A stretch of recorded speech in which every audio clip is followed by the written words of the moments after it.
Welcome to the Council on Future Conflict, episode 573. We're talking the domestic sphere today, which is a lot of stuff. There's a lot of shit happening in America, so we're just kind of like, it's a catch-all.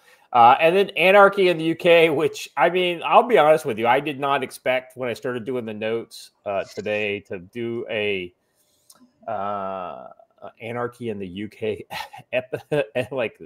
but there's so much crap happening in the UK. With that synagogue attack. And Joe, have you seen the new headlines about that, about the synagogue attack in the UK? I have not. Oh my God. It gets worse. It is actually worse now than it was yesterday. So we've got that. We've got pro-Palestinian protesters literally outside of 10 Downing Street clashing with police. And, well, I mean, you know, there's the Archbishop of Canterbury. Yes. The Archbishop S of Canterbury? Whatever they call that. Is that even a thing? It's kind of like, the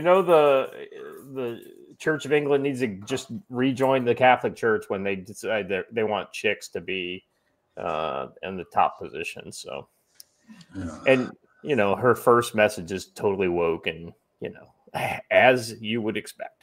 As one would expect. We should have played, instead of our usual theme, we should have played Anarchy in the UK by the Sex Pistols, which is a classic. A very good song. Very good song. Yes. Joe, how you doing today? I mean, you know, should I call you Joe or is it Signor Dolio? Who has shown up. Jose Dolio. Trabajo, you know. Trabajo un libro. He's trying to sell some books here. You know what? It's not a bad day. We're getting ready for the stand down. I'll be leaving in a little bit for Libby, Montana. Over the weekend, we're going to do our best to give away 2 entire trailer loads of cold weather gear. Donated by the U.S. Department of Defense to try and clothe homeless veterans for the hard winter months ahead. We attach no requirements other than that you prove you are a veteran. We don't check your income. We don't require you to meet with the VA, although the VA will be there. But we try to connect people up with services. We give them a couple of hot meals while they're with us. And then we run them through a gear line, just like when you were coming through boot camp, right? Yeah. Here's a pack, here's some clothes, here's some long underwear, here's a whoopee, and here's a sleeping bag, and put everyone through there so they get the stuff to get through the winter. So it's pretty cool. Did they give you any smoking jackets? You know the liners? Oh yeah, absolutely. Yeah. We have the smoking jackets, and we have some of the fleece liners too, which are actually pretty darn good. If you go like 2 generations ago, the fleece liners were legit. I tell you, I still go. The smoking jacket, I think, is still my favorite. And you know what? I love the smoking jacket, and it's a toss-up for me between that one and the buffalo coat. I haven't seen one of those in a while. But. If you have a smoking jacket in large, I will take a look. I mean, we have literally pallets of stuff, so I will look, but it's not sorted, so I'd have to dive through. Yeah. And, the other thing that I'm looking for, if anyone knows where I can get an extra large regular buffalo coat, I would love it. Very cool. Watcher, how you doing? I know you're not doing well, but how well aren't you doing? So fever 103 and various different up and puking all throughout the night. So I'm on like an hour and a half. So barely coherent, I think is the. Yeah. Well, you know, I mean, just do what you can, Watcher. You know, this is the joy of parenting. It's times like now that you'll look back on, 15 years from now and go like, those were the days. Yeah. Somebody asked a question about what kind of gear, what kind of backpacks, but last year at the bottom of one of the pallets, I found 3 Alice large frames. Those might still be here at the camp. I'm just throwing that out there. Well, as long as a vet gets it, I mean, I'm sure it meets the intent, right? Right. Alpha Charlie Concepts. Remind me who it is who makes that frame that I think it's for the Matilda or whatever, but it fits the Molly and you modified it. Let me know who that was. Anyway. All right, guys, let's jump into the action. Got all the domestic spiciness in the odds and ends because, well, I mean, not domestic, but the foreign spiciness. So let's jump right into Syria because why not? Erdogan threatens operation against Syrian Kurds if integration with Damascus fails. Well, I mean, Damascus is fucked up, man. I mean, they're literally Al Qaeda terrorists, and if you don't happily join the Al Qaeda terrorists, then we're not going to, we're not going to treat you right. That's what it is. Alpha Charlie has an Alice on a crossfire frame. That's what it was. My bad. Can I? This is my hot take, Joe. Not a fan of the Alice pack. It was absolutely adequate for what it was, but having almost everything else that I've ever worn since the Alice was the thing, it was better than the Alice as far as just general comfort. Now, the fucking Alice was bulletproof. That's the one thing with the Alice frame that you can't fucking. Yeah, you didn't have rips and tears in the Alice. Yeah. Well, you would have them in the pack, but your frame was always good. Yeah. Like for instance, the small ruck. I think I've held it up before and showed you guys it's the kind of the medium ruck or small or anyway the current one. I've actually broken the frame on that. I mean, it's a plastic frame, so go figure. But yeah. I mean, it's the one thing that the criticism my dad always said about the Alice pack was it doesn't sit at the right spot. Like when he wore it, it didn't sit on his back the right way. And so he, being the engineer he is, he actually like re-engineered the Alice frame with and like to extend it up or whatever. That so sounds that totally like something your dad would do. I know, it's totally. Well, like I said, that's how an engineer would approach, a piece of gear, like not being perfect for him. So, all right. Erdogan threatens operation against Syrian Kurds if integration with Damascus fails. We have engaged all channels of diplomacy. This is Erdogan, by the way, saying this. We've engaged all channels of diplomacy, both to preserve Syria's territorial integrity and prevent a terrorist structure from forming across our borders. We continue to use these channels with patience, sincerity, and common sense, Erdogan explained while giving a speech to mark the Turkish parliament's. I did say Turkish parliaments. Yeah. The Turkish. Accurate. I mean, anyway, the Turkish parliament's reopening. If diplomatic initiatives are left unanswered, Turkey policy and position are clear. Turkey will not allow a deja vu to take place in Syria, he added. I mean, so here's the thing, right, Joe? Israel goes after the Palestinians, and it's hue and cry, uproar. Where are all the liberals when Erdogan goes after the Kurds? I mean, they're a stateless people. They've got like historic territorial land that they actually occupy. Why don't they get the same love that the Palestinians get? And on the day that the Palestinians got all that love, the Kurdistan released a map and said, hey, ever heard of the Kurds? And they showed where Kurdistan traditionally was. And ironically, it's just some of the most strategic border regions in the world right now. Now, in fairness, most Kurds are not like this, but a lot of the political ones are good Marxists. So it's kind of like, yes, why can't a lot they of the Kurds are indeed turds. Yes. That's all right.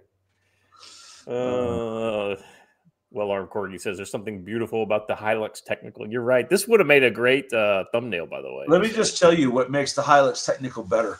When it's an American-made Hilux Technical made by security contractors in the backyard in Baghdad. I'm just saying. Let me just say I say that, you know, for no reason whatsoever. Yeah, you're like, ask me how I know. Yeah, ask me how I know.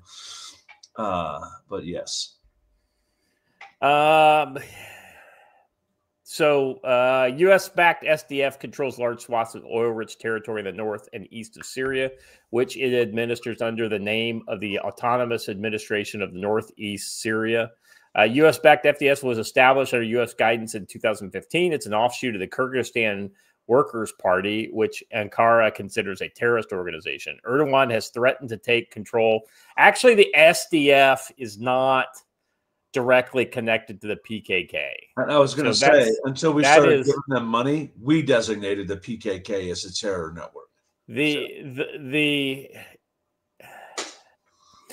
SDF has way more connections to the YPG, YPJ, and the Syrian Kurds, because the Syrian Kurds, the Turkish Kurds, and the Iraqi Kurds are all different turds of a different feather, if you will. And Antifa, but what do I know? Well, I was going to say Antifa generally work for the YPG. The Antifa fucks that come through that area go through the usually. You know who won't let the American leftists have anything to do with them? It's like the Peshmerga units in Iraq. The Iraqi Kurds are very non-communist. All right. Earlier this week, Syria's government asked factions within the military to prepare for operations against the SDF. I get the feeling that the SDF's going to fucking hand their ass to them, if you ask me, unless Turkey fucking comes in with airstrikes and whatnot. The Turkish-aligned factions in the Syrian army were asked to prepare operations against the FDF in Deir Hafir and Tishrin Dam area. SOR, which is the Syrian, what is that? What does it stand for again? That stands for Syrian Observatory for Human Rights. SOR added that the officials in Damascus have requested that the campaign against the SDF not take more than a week. Well, good luck with that. If launched, the operation would aim to pressure Kurdish-dominated group into accepting agreement signed with Damascus in the wake of the Syrian government large-scale massacre of Alawite civilians in the country's coast. It's like, yeah, we're gonna come and fucking massacre you if you don't like do what we tell you.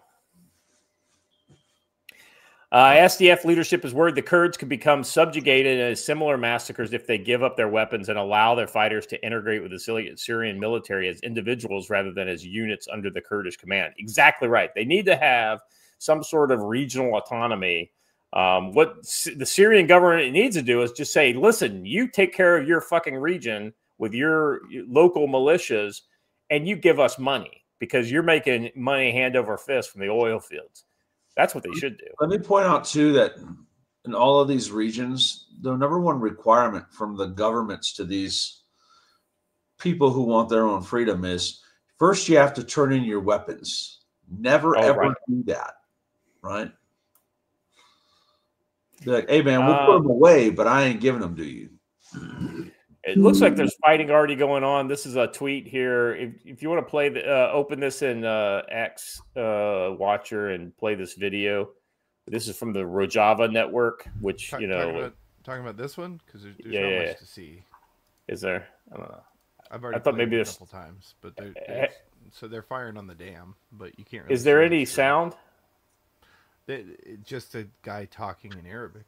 Oh, you can't hear like the kind of weapons that they're using. All right. Anyway, it says here, since this morning, HTS terrorists have continued in a systematic manner to target the Tashrin Dam, its surroundings with heavy weapons, including tanks and field artillery. The shells have directly struck the dam structure, in addition to the probably workers lodging. Let's see, the workers' housing surrounding villages, posing an extremely serious threat to the lives of civilians and exposing vital facilities to the risk of catastrophe. We hold the HTS regime fully responsible for these violations. Of course they are. Of course they're responsible. And the Rojava networks, by the way, are a bunch of fucking commies. No. I just saw that he was in New York and he was with all these world leaders. He must be a nice guy. Oh, yeah, that's true. And by the way, the Rojava network says not affiliated with any party. Uh-huh. Right. Yeah. I don't fucking believe you. That's why the revolutionary communists from the U.S. are affiliated with you. Right. That's right. Recent days have seen significant buildup of both Syrian forces and SDF troops in the front lines in eastern Aleppo.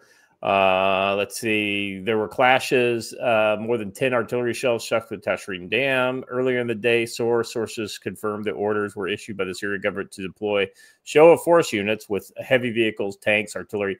Hey, by the way, the fucking Kurds have a shit ton of American tow missiles. So let's see how that works out for the Syrian army when they kind of roll into an anti-armor ambush. There's also reports of SDF has stationed kamikaze drones, rocket launchers, long-range artillery near the local sugar factory. Turkish army, which has operated against the SDF in the past, may be gearing up for a new campaign. So the FCF has probably the best trained troops inside Syria because they've basically got 10 years of training from the U.S. I'm still trying to digest the word sugar factory. Yeah, well, you know. I think they mean refinery. Sugar refinery, yeah. In late May, Erdogan warned the SDF to quit stalling and integrate with the Syrian army. And then Damascus is basically putting together a force of 50,000. Let's see how that goes. I'm not optimistic of the Syrian regime's ability to go up against the SDF, but then again, I mean, you know, Turkey can always come in off the top rope, you know, and use the ring bell on the head of the SDF from behind. Was that enough wrestling analogies for one? Yeah. Let me catch up to these super chats over here on Rumble. Loki Larp gifted 5 subs. Thank you very much, brother. That's it's a lot of love that you show our chat. So thank you very much. C. Westby for $5. Remember, buy Joe's books. He needs to source an RBS patterned fanny pack. Yes, 100%. Let's see. Squishy Hunter for $5. Remember, there are more rape victims from the Muslim gangs in Britain than there were in Nanking. Britain has utterly betrayed its people. Yeah, 100%. It's fucked up.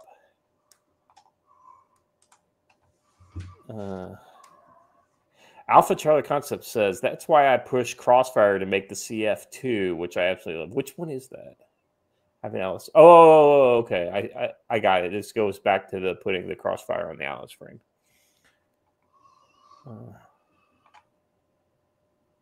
Just kind of scanning the chat there. Yeah, this is a great ad for Toyota right there. Yeah, that's it. All right, let's continue on. I have a bottle of Coralejo sitting right here just for the thumbnail. What's that? Coralejo tequila. I have a bottle of it here that Hunch bought. I should be holding it up. Holding it up for the right.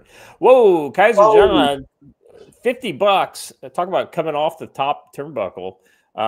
Happy Friday, gents. Thanks to Brush Beater, I'm now running an MDO on my 10 millimeter. 10 millimeter. You know what do you got there? First of all, John Kaiser, as much as I appreciate the money you donated, you have clearly not seen my memo on this. It is the 1 centimeter. We're going to speak proper metric system here. It's not the 10 millimeter. It is the 1 centimeter. You know what I like about it, Joe, is it is literally both at the same time. Right? It's true. Because nobody says 1.1 millimeter or centimeter, right? They say 11 millimeter or a 12 millimeter. You know, it's kind of like no. But when it's a nice round number like 10, that's the whole point of the metric system, right? I get you. I mean, I totally get where you're coming from. I don't use the metric system on any kind of a regular basis, despite the fact that that my job forces me to. But do you know why we use it tactically and in your job? Way easier to do the math. Hell yeah, brother. I totally get it. You know, I mean, and let's be honest, when you have to break everything down to a 6th grade level, you know, you got to have a college degree to do like math with like how many feet in a mile. Right. Like, I don't even know off the top of my head. It's 5,600 and something. 5280. 5280. 5280. Yeah. See, I didn't even know what that was off the top of my head. All right. Let's. I will not tolerate such blasphemy. Don't call me a nogger. I am not a nogger. So let me ask you this: before we go into it, Kaiser John, what kind of gun is it that you've got a 10 mil? We don't require people to firearms docs on here. I'm just curious because I've always been fascinated by 10 millimeter, right? Like, I think west of the Mississippi, 10 millimeter is way more popular than it is east of the Mississippi. Well, yeah, because bears. Yeah. Well, so Glock 20. Yeah, that's kind of what I wondered if it wasn't one of the. I always thought that if I made a pistol caliber carbine, if I were Scott's Gun Company and I was making a pistol caliber carbine, I would make a 10 millimeter version because I think with a long barrel, I think a 10 millimeter, would that would like literally be able to use the best use of that round. Time to be the party pooper, but if you're going with a PCC, why are you doing anything less than a 45? Oh well, I'll be honest with you. I'm not a huge fan of 45. A JRH 5200. I think that's on the docket. We're going to mention the 3 centimeter grenade rifle, aren't we? You know what? Well, let's do it right now because it's not actually on the docket, but we've been talking about it all fucking morning. Like, I'll be honest with you, probably 10% of the time that me and Joe and Watcher were spending before the show started was talking about that fucking rifle. But the best part was that JRH 20 took the conversation and turned it into 3 centimeter. Instead of 30 millimeter, which is proper. I would like a 4 centimeter twin mount Bofors outside. Right. I will say that like 40% of the other time was spent discussing mustaches. Mustaches and sombreros. Yes, this is correct. All right, here I'm gonna share my screen here, Watcher. Can I just say, Joe? I mean, I don't want to belabor the point, but that thing, we have entered the 40K timeline with this. So, Joe, yes. Welcome to Bolter Universe. I mean, it literally looks like a fucking bolter with a little bit of a long barrel. Uh-huh. Watcher? It's not shared. So. It's beautiful. I guess I could make it bigger. Embiggen it. Let's embiggen it. You know what I want to do, Watcher, when I get mine? I want to get a 3D printed 2-headed Imperial Eagle that goes right on this flat spot right here on the side. Yeah, that'd be good. That would. I want. You know what? I want to kind of like just sit here in the background and Photoshop that in while we're on the show, just so I can have the first person on the internet with the bolterized version, and then like a purity seal right here. Are you going to put on the screen so somebody else can see it? Huh? Are you going to share it so that everyone else can see it? Oh, I'm sharing it. I can see it. Yeah, I can see it on my screen. Oh, man. It's so weird. StreamYard's is effing up today. Yeah, because I can't see it. Chat, can you see it? There we 30 millimeter stout. Yeah. There we go. That's so weird. Anyway, so yeah, I think I'm gonna have to give this the and then here, let's see. There's a FN America like. It's not like FN is ever gonna sell this to you, but I know. But we can hope and dream. Oh yeah. So anyway, essentially, what this is a 30 millimeter grenade launcher with about a 500 meter or how many centimeters is 500 meters? I don't know. Is that the 50,000 centimeter range? It says here FN wins U.S. Army development contract for precision grenadier system. So I'm thinking they're thinking this not just along the lines of what they've done in the recent past with these fused grenades where they blow up anti-defilade, where they blow up in the air over targets. But I think they're looking at this for both close-in work and anti-drone work. Evidently, there's talk of like maybe either like a beehive round or a buckshot round or something like that. You know, and what's cool about this is rather than lobbing and hoping you can get it there, this is a direct through the wall. I'm going to punch you with this thing. This is going to be a much faster moving round, right? Yeah. Well, I'm looking through here to see if it says what the like any kind of specs on the round. 3 to 5 round capacity, 35 inches in length.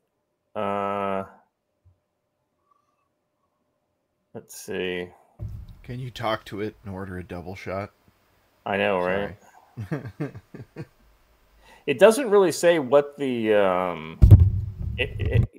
let's say it says the technologies we incorporated allow FN to create a system that is lighter, more compact, and maneuverable than previous soldier-operated grenade launchers.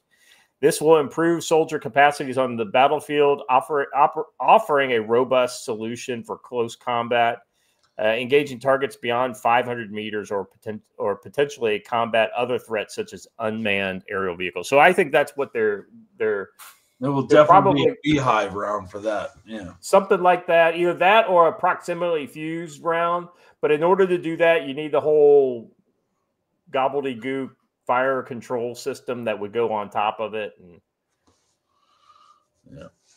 I don't know. Anyway, it's just fucking cool looking. That's what it is. So there's that. And by the way, this would be the perfect image here for me too.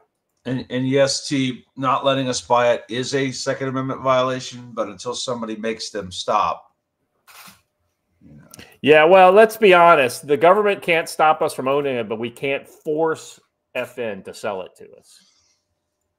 That would be against their constitutional rights, right? I mean, do companies even have constitutional rights, really? Okay, so now that we've fallen into the weapons autism trap. Yeah, sorry guys. It's cool. I saw it, so I wanted you all to see it too and bask in the glory. So there's that. And by the way, I already have the beginnings of my Photoshop work on that one, getting ready to go. But I've minimized it. It's gone. All right. Behind the Gen Z protesters who want to force Madagascar's president from power. So we've got 2 incidents of these Gen Z protests, right? One in Madagascar, one in Morocco, opposite ends of Africa. But there's some interesting parallels here.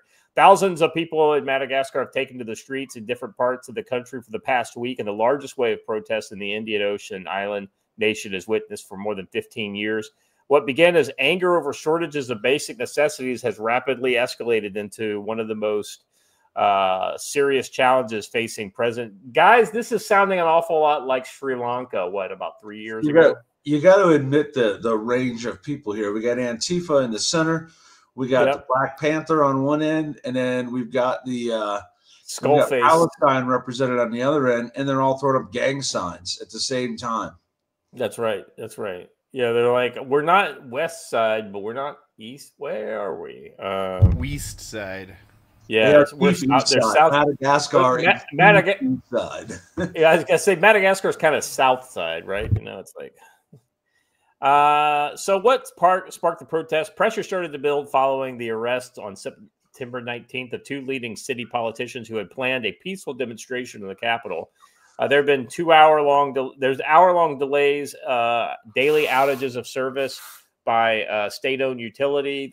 Many saw their detention as an attempt to silence legitimate dissent, leading to public outrage with the cause taken up by civil society groups. And the formation of a youth-led online movement known as the Gen Z Mada.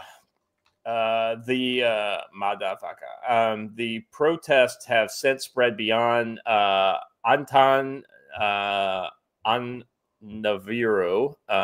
gripping 8 other cities across. That is a lot of ANs in a row. Gripping 8 other cities across the island with no signs of subsiding. Let's see who is demonstrating. So the Gen Z motto is coordinated what was going to go on through social media sites such as Facebook and TikTok. A committee was created to organize further demonstrations following a meeting between the Gen Z MATA, civil society groups, and local politicians. Other groups got involved once the protests started. Several labor unions amongst the countries. The civil society organization have called for church-led talks to prevent Madagascar from sinking into chaos or civil war. I am not against civil protest as long as they keep it, focused on the goal of hey, like the government's is not doing right by us. There's not violence, so we're not violent. So, but Joe, the problem with Africa is every time a legitimate civil society protest gets going, somebody with an agenda sees an opportunity and comes in with weapons and takes it all over. I could shorten that whole thing to you. The problem with Africa is Africa. And I'm not trying to say that from a mean perspective. Just organizing and not being strongmen is just not something Africa is good at. So, all right, Joe. Always you got. So I not to let's see, rate his drip. Oh, I'm always down for this. Well, let's see what we got. What has it got? Lizard camo, just in a different colorway. Yeah, that's what it looks like. Some sort of like a tan, like a tan version of lizard.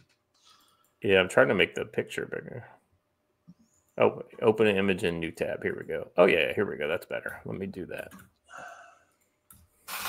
Folding stock AK for the win. Not an AK. Give it another look. Oh, that's what. Right. What is that? An R7? So it's an SKS, is what it looks like to me. But so what it probably is that it's a Chinese. It's a Chinese SKS derivative. I think. Was it 59 or 57, whatever it is? Something like that. It's and that folding stock is like an East German style folding stock. Talk about autism again. We've sunk into weapon autism. But anyway, he's got at least he's got a little drip. I mean, It is. The guy behind him's got some camo patterns in the newer colorways, so that's kind of cool. Like the guy behind him's got stripe. I'm going to be rocking next week or 2 weeks from now, and y'all going to like it. Anyway. Yeah, I'm looking forward to seeing that. The guy behind him's got an old 70s style. It was that 37 millimeter tear gas launcher. Mm-hmm.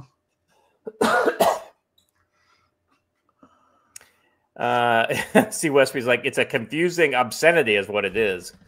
What the hell is that? Yes. Unfortunately, we have yet to come up with a Djibouti reference for this, Joe. I'll well, I'd say that the two armed guys are going to end up taking it in Djibouti. I think you're right. What is life like in Madagascar? Is one of the poorest countries in the world? Yeah. I get the feeling that Madagascar is like one of those places that if you allowed like a rich person just to buy the whole island and then ship all the people away, you could literally turn it into a paradise. What's funny is they say, well, only 1/3 of the country has access to electricity. That is the norm throughout the world. A consistent electricity in everyone's house is a Western society thing. It is not the remainder of the world. Even in China, once you leave the cities, electricity is a rarity. In Russia, once you leave the cities, electricity is a rarity, right? It's not 100% common everywhere else in the world, especially in Africa. You want to see the difference in the influence of Western society? Look at a map of Hispaniola in the dark. Dominican Republic, heavily influenced by Western society, has lights. Haiti, who killed the Western society, has no lights. Very simple. I don't think that's a VZ58 because the VZ58 has a full top cover, if I remember correctly. I'd have to double check. It looked like I had a full top cover, didn't it? Or do you mean all the way down? It's got a cutout like with an SKS, so you can put the stripper from the top when you pull the bolt back. Right. Anyway, I am not the end all be all when it comes to weapons, Rick. And yeah, that's a folding SKS. Yeah, that's what I thought. I don't think it's an SKS. I think it's a Chinese derivative of an SKS that uses AK mags. And Hey, speaking of all of that, we finally got the chance to shoot that SVT, the Tokarev. oh yeah, Man, I want that bad boy. But is Alan it says is he'll it sell is it it for self loading? It's $3,000. semi-automatic. I'm sorry. It's semi-automatic. Yeah, 20-round mag. Beautiful gun. Beautiful gun. Yes. All right. I'm sorry. I'm just reopening. I lost my note page, so I got to reopen it. All right. So not only is shit happening in Madagascar, but Morocco as well. Violence breaks out in Morocco as anti-government protests rage for fourth day. Gen Z protests again. These are young people using social media as a protest protests accuse government of prioritizing spending on the World Cup stadiums over social. So yes, this is what the third world's been doing ever since they figured out soccer as a business venture. Anti-government demonstrators. Go ahead, Joe. I was agreeing with you. Yeah.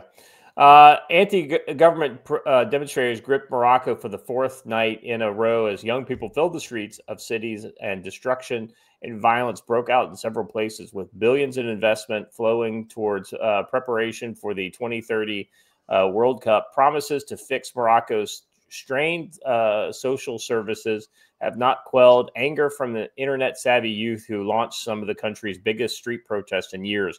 The Gen Z demonstrations mirror similar unrest sweeping countries such as Nepal and Madagascar. Yeah, Nepal was the one I was going to mention in the Madagascar story, where you saw the basically young folks in a very short period of time basically rise up, right? The interesting thing is in the third world, you have this interesting confluence of super poor and disaffected and the ability to freely communicate because the security services in almost every country, except for a couple of the first world countries, just don't have the manpower to be able to monitor all the communications and things like that. And hell, they may not even have access to it. So there's some interesting stuff going on there. You're right. It says here, young Moroccans clashed with security forces on Tuesday as they decried this dire state of many schools, hospitals, after dozens of peaceful protesters were arrested over the weekend. Violence broke out in several cities, especially in areas where jobs are scarce and social services are lacking. The right to health, education, and a dignified life is not an empty slogan, but a serious demand. The organizers of the Gen Z 212 protest movement wrote in a statement published on Discord. Of course, it was published on Discord because either that or Reddit, right? They cited King Mohammed VI, implored protesters to remain peaceful and criticized repressive security approaches. Joe, I mean, what do you think about these? It seems like a lot of these youth protests are very idealism-led versus like personality and politically driven, but they're ripe, it's ripe and fertile ground for people with, like I said, the wrong kind of motivations and the power and maybe to potentially sway and direct this into actual violence. It's almost like somebody has a hand in this on a bigger scale and is using the phenomenon of social media, which disproportionately impacts the Gen Z crowd, to foment civil wars across the world. But what do I know? I'll go a step further. Gen Z, huh? Boy, I wonder what the #1 app is in that country. Certainly couldn't be TikTok. You remember, right? TikTok is owned by the U.S., but outside the U.S., I think it still exists as a Chinese. Hey, fun fact. TikTok has been shown to be manipulating their algorithm in order to cause maximum social discohesion in any country outside of China. And to highlight those social discohesions inside of China. So, fun. Yeah.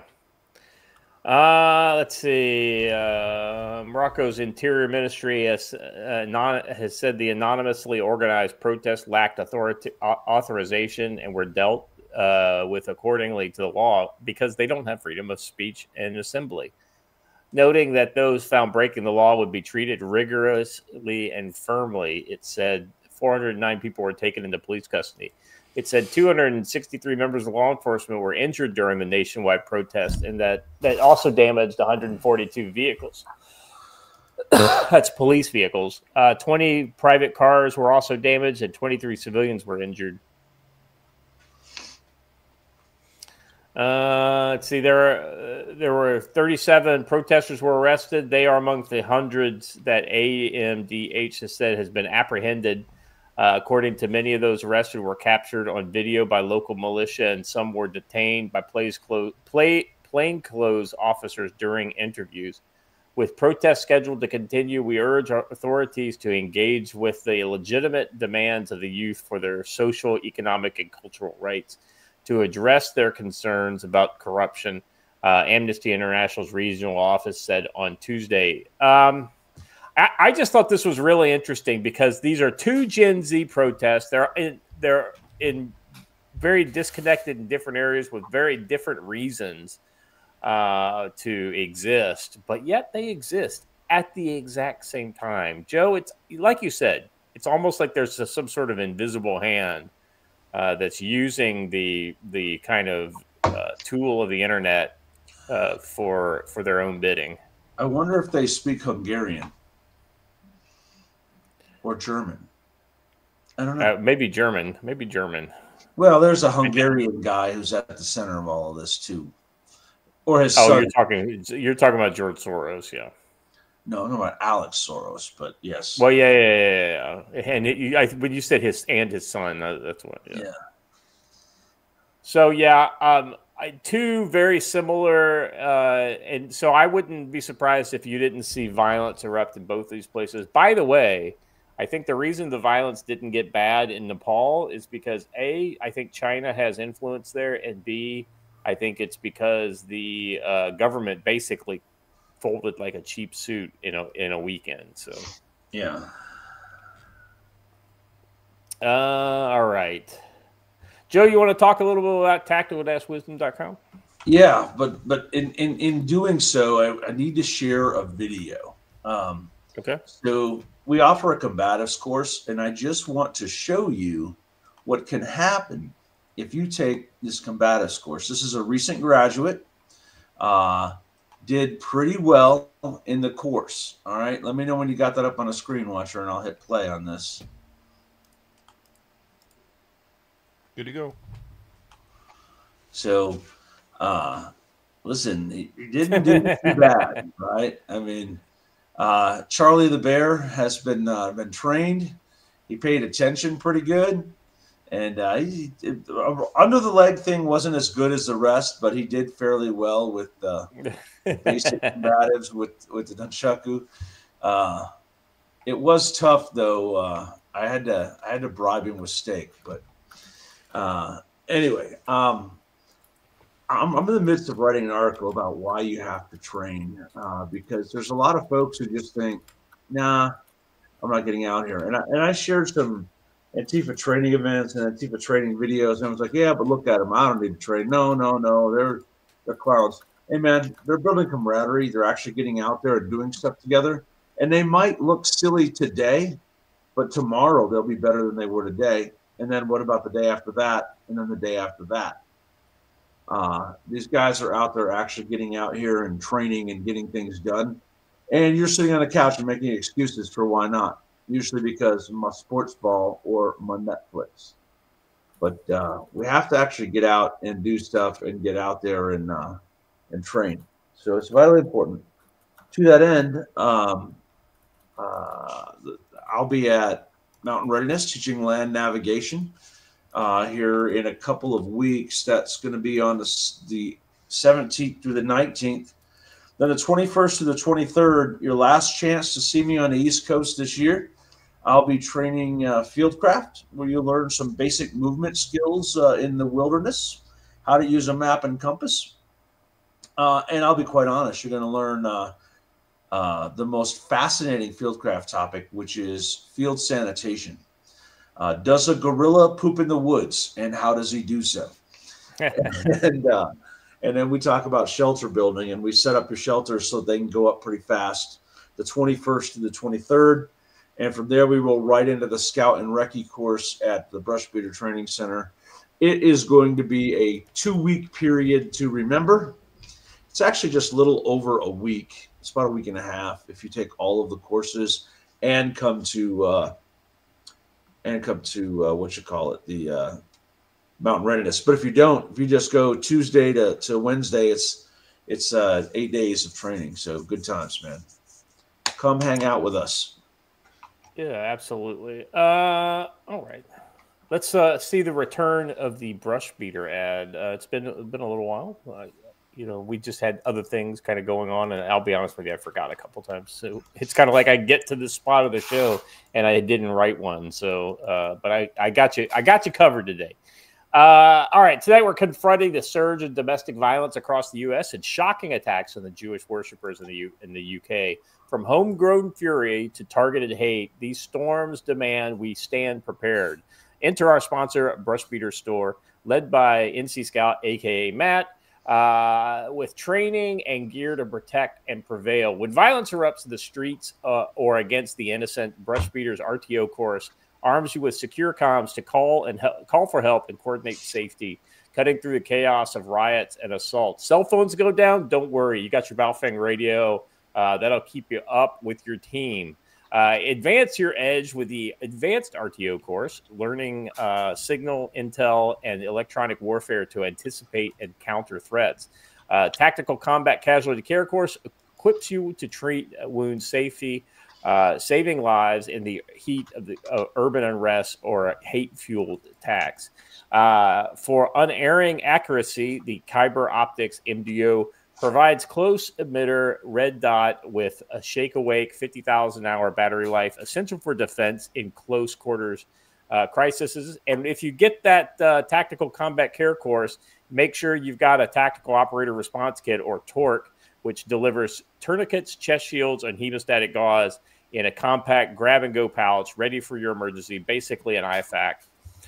Build your readiness at Brushbeater's Yanceyville, North Carolina facility, or shop brushbeater.store/collection/training, or collection/optics, or collections or products/tactical operator response kits, TORK. Use code CFC10 for 5% off the courses, optics, medical kits, or gear. Orders over $100 ship for free. Big thanks to Matt over Brushbeater for backing the Council of Future Conflicts. Visit brushbeater.store, enter CFC10, and stand firm against the storm. All right, back to the show, guys. Matt's just going from win to win. I've seen a lot of people putting his new optics, and not just the MDO, but also some of these, the LPVO. What is it? 1x10 by what is? I just saw that Matt's teaching a class that's something I've drone been ISR working on personally for a long time. So specifically what they're doing is they're using the drone to haul around a light package which is conducting ISR activities, because the drone itself can't do it and you can't really hack into the drone feed to make it do it. But damn, you make a custom payload and then Correct. You just talk directly to the payload. Yeah. That's good stuff, Matt. I didn't know you were teaching that. You guys should get in on that. I'm telling you right now, that's some useful skill set to have, having been playing around with that myself for a little while. Well, Corgi says, I'm very happy with my Kyber Optic LPVO. All right. Yeah, I mean, you guys know and love them. We just appreciate if you guys ever buy anything from there, just throw in CFC10. That'll let them know that that you're supporting the show. We don't get a direct kickback or anything like that from it, though. I think that we may see some gear out of it down the road or somewhere. So we'll see. But it's, I think it's basically two great businesses, Future Conflict and Brush Beater, trying to help each other out. Lance Corporal Veteran for $20. A historian said that even though our current domestic conflict has continued violence, it needs a second event for greater conflict to occur. But fractured leadership maybe is preventing a united narrative that would allow it to occur. The interesting thing is on the left, there is no dynamic leadership on the left. At least not that I can see. Guys, I mean, do you kind of agree with that? Jeffries is not inspiring. Jamal. I think this is where we get firmly stuck in. Watcher, I don't know that I've got. We go straight into Venezuela first. So let's go over to X. Hold on. And put in sombrero meme. This comes from Major Tom, and he wants Lance Corporal Veteran to know that it's an historian, not a historian. Grammar Nazi. True. Thank you, Major Tom. Yes, very good. All right. Hold on a second. I've just found a Venezuela post. While he's doing that, I'll say I think you're mostly right there. It's just I don't think the second event is going to be what sparks the response. I think the second event, I don't think the second event is the response. I think the second event is what sparks the response. That's generally how these things go historically, is that there'll be an assassination and then one side celebrates it and then the rest of society basically goes, hey, wait a minute, and then organization starts happening and then a second event happens, and that's generally when really bad shit kicks off, is when that second event happens and there's been no real, serious, tangible response between those two periods.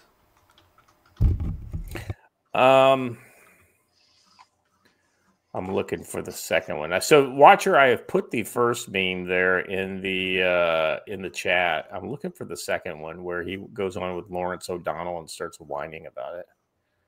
Oh, here it is. I found it. All right, so let me set this up. Yeah. So essentially, what happened was this is before the government shutdown, and Hakeem Jeffries there on the left and Chuck Schumer on the right go in to present the United Fronts about the things that they want in order to not allow the government to shut down. Because guess what? The Republicans are voting for the package that would keep the government going.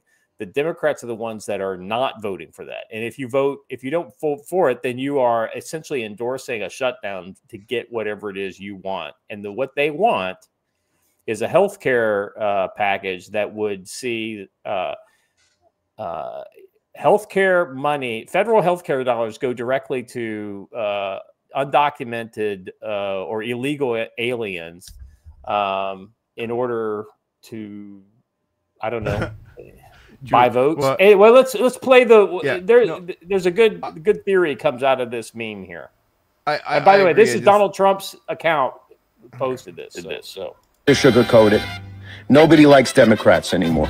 We have no voters left because of all of our woke trans bullshit. Not even black people want to vote for us anymore. Even Latinos hate us. So we need new voters. And if we give all these illegal aliens free health care, we might be able to get them on our side so they can vote for us. They can't even speak English, so they won't realize we're just a bunch of woke pieces of shit, at least for a while, until they learn English and they realize they hate us too.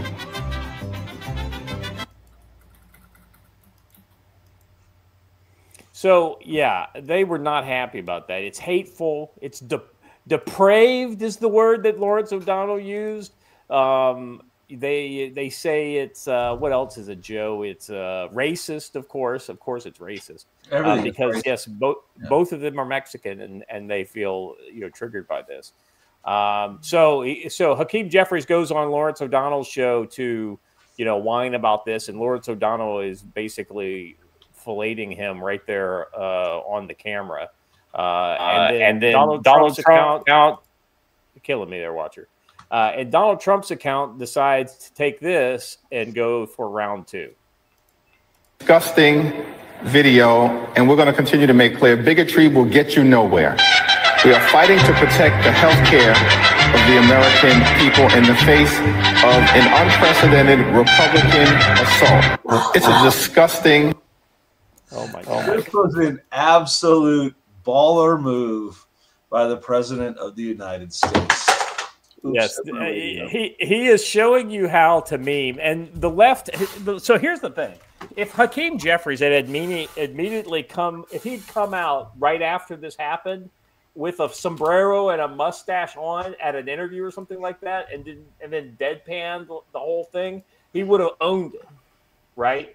Yeah. But they are incapable of A, taking a joke, and B, using memes, right? And so what's really sad. Oh, let me find what's his name? Gavin Newsom. Gavin Newsom thinks he understands this game, and so he has been trying to kind of do the same thing since then. Are you talking about his all-star high-quality meme team that he keeps bragging about everywhere? That in 2025, the year of our Lord, decided to pull out a fucking Minions edit. Oh no, it's not even an edit. It's just a filter. It's just a fucking filter. You should have just put out what Hakeem should have is put out a video of an orange man doing something silly. It would have been 10 times funnier and earned him some street cred.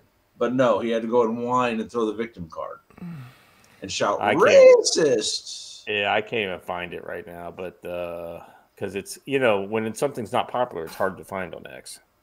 Let's see, Gavin meme. Oh yeah, here we go. So stupid. This is literally their best. It's like this is pre-4chan days type of things.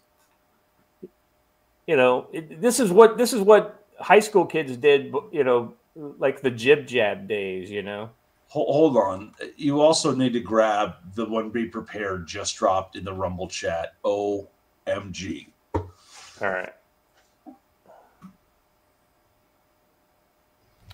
Oh, okay. Hey, sir, there's a fairly large update. Wow. The Israel situation just changed dramatically. Okay. Could you just drop it in the private chat and we'll review it. Already done. Right. Before look above the link you just dropped. I got you. So let's. This is the one that Be Prepared dropped, and then we'll do the Gavin Newsom one, which is.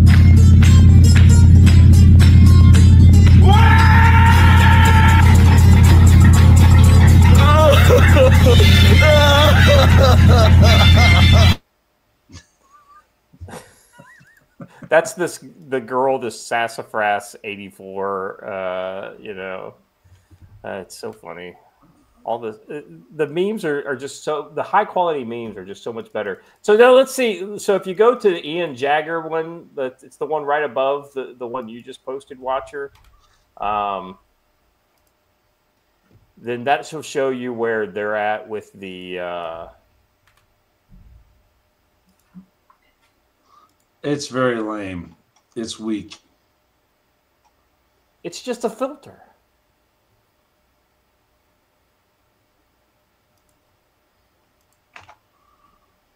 Lame. All right, let's read this. This Carolyn Levitt, press secretary. Yeah. All right. So it sounds like they took the deal. Let's. No, it does not. Or is this is just him going over what the deal is? Is what? No, this is the. All right, let me read it. You didn't take the deal option. Let me just read it here. Hamas has been a ruthless and violent threat for many years in the Middle East. They've killed and made lives unbearably miserable, culminating in the October 7th massacre in Israel. Babies, women, children, old people and many young men, women, boys, and girls getting ready to celebrate their future lives together. As a retribution for the October 7th attack on civilization, more than 25,000 Hamas soldiers have already been killed. Most of the rest are surrounded and militarily trapped. This just waiting for me to give the word go for their lives to be quickly extinguished. As for the rest, you know where and who you are. We know where and who you are, and you will be hunted down and killed.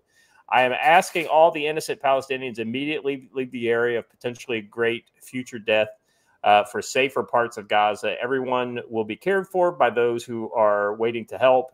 Fortunately for Hamas, however, they will be given one last chance. Yeah. This is they're acting like they're not going to take the deal, but this is your last fucking warning. Yes. So fortunately for Hamas, however, they'll be given one last chance. Great, powerful, and very rich nations in the Middle East and surrounding areas beyond, together with the United States of America, have agreed with Israel signing on to peace after 3,000 years in the Middle East. This deal also spares the lives of all remaining Hamas fighters. The details of the document are well known to the world, and it is a great one for all. We will have peace in the Middle East one way or the other. The violence and bloodshed will stop. Release the hostages, all of them, including the bodies of those that are dead now. An agreement must be reached by Hamas by Sunday evening at 6 p.m. Washington, D.C. time. I love he's using Eastern Standard Time as the time. Every country has signed on. If this last chance agreement is not reached, all hell like no one has ever seen will break out against Hamas. There will be peace in the Middle East one way or the other. Thank you for your attention to this matter, President Trump. President of the world, Donald Trump. Joe, what's your take on this? You ain't gonna like it. Ironically, everyone who was anti-war for the last 4 years is cheering on wars in various parts of the world because their guy is doing it. Yeah. I don't think that we need to be getting into the Hamas-Israel thing. Granted, I believe that every member of Hamas should be killed. I don't think we should be making a deal that spares them. I think it's better to kill them all. However, it would be great if it happens, but you and I both know that's not going to happen, so we have to be prepared for the or else part, right? And what does that look like? That's my main concern. What does the or else look like? Let me just say that I know they're looking for security contractors for various bases that are going to be built throughout Gaza. So the pay is not enough. So we shall see. They're mid 60s. They're like 150 to 200, or not that much. I'm sorry. Say that again. You got like what's the range on the pay range for depending on if you're inside or outside, but 800 to 1,000 a day, and it's not enough. Yeah, I seems like there was that much like 15 years ago, back in Iraq. It was around 6 to 7 back then. Well, today's dollars, this would need to be 13 to 15. I was going to say 15, probably. Yeah. And when that email was read out loud in our kitchen here, Mrs. Tactical Wisdom was present and said, absolutely not for any of you in this room. So we were all like, okay, whatever. But I mean, twist my arm, I won't go. Yeah. So here's my reading of the tea leaves here. I don't think Trump is going to use. I don't think he's going to use U.S. green suit or boots on the ground. I think it'll be, like you said, contractors. I think it'll be U.S. monies, backing Israel, and it may be air support. I'm going to say something else that's not popular with everyone. U.S. contractors are U.S. troops. I'm sorry, they are. Yeah, they're the ones that the civilian population of America is just completely unaware of, right? And ultimately doesn't care about their deaths of. And I'll be honest, one of the best Iraq war memorials is in Moyock, North Carolina, and no one gets to see it. An absolutely moving memorial to the four men Well, and it's now been expanded a whole bunch more, but it was originally built for the 4 guys killed in Fallujah. Cool memorial. It still kind of trips me out that like one of the guys was that dude on that TV show right before 9/11. What was the name of that show? I can't remember, but it was all like contractors and vets doing like I don't know, like competition shit. It was kind of weird. It was a weird spot because it was before the war on terror started, so like there just wasn't a whole lot of a lot of that kind of trigger puller kind of work going around. It's the one thing that the global war on terror did was bring back military contracting in a big way. In a big way, it's exactly right. Oh my God, there are some really good La Cucaracha memes out there. All right.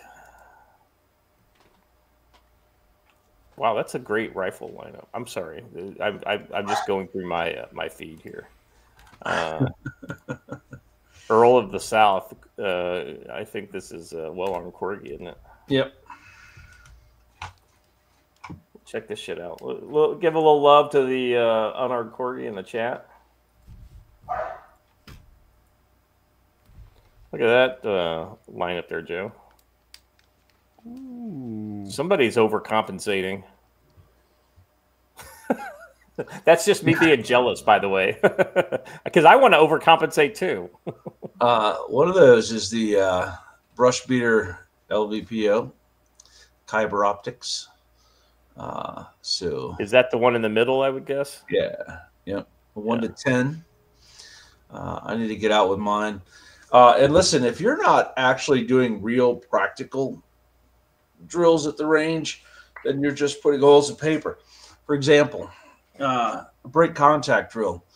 Fire, 6 rounds from standing, rapid fire, drop down to prone, fire 8 to 12 at the sustained rate, rise up to kneeling, another 6 to 10 at the sustained rate. That's actual training, right? That's an actual engagement. If you're just blazing away and mag dumping, you're not actually training. So. Yeah, I would recommend any kind of training and shooting with movement. I think is very now you have to do it like live. You have to do it, like crawl, walk, run in order to make sure do it static that you're safe for a few days, and then start adding the movement. Fire those rounds, drop into prone, and then instead of going to kneeling, get up, move back 20 meters, drop down, do it again. And this is the reason why people get really, let's see. Have it mounted at going on a 308. Yeah, it's a great sight. It's right here. What 308 is that? I don't know. I'm just trying to. It's not jumping right out at me. It looks like it's but it's nice. A monolithic upper. You can't see it, but it's a very nice optic. 1 to 10. Good deal. 1 to 10 by 28. Saber. That's a good looking rifle. That's that PSA Saber. Hey, the Saber is good stuff. Artwork on the box done by our very own Haley. So Haley Shane. Hey, Joe. I just want to. Is that deal still up? That PSA deal that you? No, it was yesterday only. Okay. Man, it was a screaming deal. What's they called, the Dagger, the PSA Dagger, which is basically their take on a Glock 19, basically, and it was a threaded extended barrel. It had a plate for an optic mount. It had slide cutouts. It had all kinds of sexy shit on it, and then it had 10 magazines, 10 17-round magazines. It was like under $500. You're gonna make me get shot at as I drive past the Shield office in a few minutes. Well, I would love to see some deals out of Shield too. I mean, we'll plug the fuck out of them. I mean, I don't get paid anything by a PSA. It seems like if you are completely detached from the whole gun drama world, PSA is a great deal. But if you know what more about it, you I got start a maybe deal being on a little. that Sabre AR-10 right here. 20-inch bipod Sabre bag, $14.99.99. So. Well, and then they had that separate thing with an upper and a lower, and together it was less than $400. Oh yeah. That's pretty. They have such great deals there, and they have A2 conversion kits, so that's actually pretty cool too. All right, so we talked about the sombrero. Oh my God, these fucking sombrero. Let me. I'm just gonna share one more watcher, and then we'll move on to the actual topics for this. This is like a supercut of a bunch of different ones.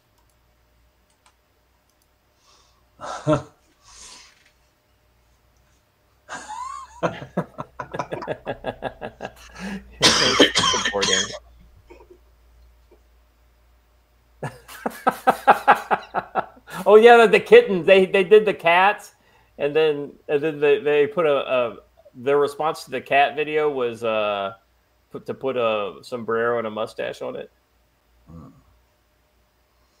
Oh my God.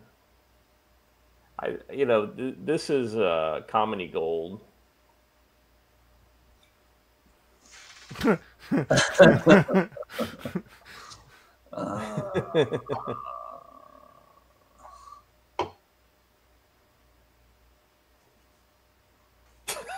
Even Donald Trump gets a yeah. By the way, this is them all raising their hands saying that they would include illegal immigrants on the government health care plan. So yes, that's enough. Good shit there. El Guapo Vance. You know why I think Vance is going to win when he runs is because like he knows how to fucking laugh at himself. Yeah. All right, let's get back on. Stay on target. Stay on target. Let's go here. All right. So Venezuela back in the kind of domestic, and I thought this was an interesting little thing here. U.S. government is working behind the scenes to form a support coalition that would include Guyana, Argentina, Trinidad and Tobago, Ecuador, the Dominican Republic, and other smaller countries. It would be a task force against cartels in the Caribbean Sea. Obviously, with the primary focus on action in Venezuela. Currently, there's military powerhouse, Trinidad and Tobago. Well, the irony is if you basically get like 10 other countries to co-sign, even if they like have maybe just some special operations that you're donating or even nothing. 3 constables because it's about what they got. Exactly right. That would actually give a lot of legitimacy to anything that the United States does. It shows that, hey, listen, this entire neighborhood is fucking tired of Venezuela. Well, I make fun of it, but Iceland does not have a military, but their national police did indeed serve in Afghanistan. So yeah, and I believe Iraq. Let's see. Currently, there is significant pressure on several Latin American countries regarding the arrival of American troops. This week, Argentina decided to allow the entry of U.S. troops without consulting Congress, and Ecuador had already done so a few days earlier. There is also pressure from the U.S. government, and Paraguay and Peru are expected to yield. Peru has kind of come a long way, Joe. Almost losing a civil war will do that. Yeah.